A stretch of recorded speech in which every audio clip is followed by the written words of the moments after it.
Hello everyone, how are you doing? This is MD Tech here with another quick tutorial. In today's tutorial, I'm going to show you guys how to resolve if you're coming across a driver verifier DMA violation error that's occurring on your Dell computer, and this is intermixing or occurring with video conferencing as well as Skype calls.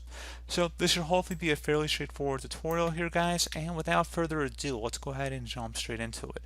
So first thing you want to do is go ahead and open up a web browser. Doesn't matter which one, but for today's tutorial, I'm going to open up Google Chrome, and I'm going to have a link in the description of the video. I want you guys to copy it and then paste it into the URL address bar up at the top. So scroll down on this page here. We're going to be downloading the AS Media USB Extended Host Controller driver, and select the download button. It's about 19 megabytes in size, so not very big.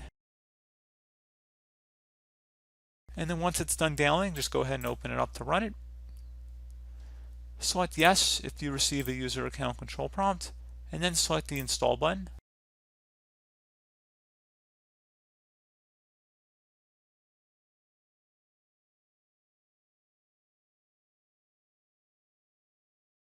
Select next. You want to agree to the license agreement, and then select next again.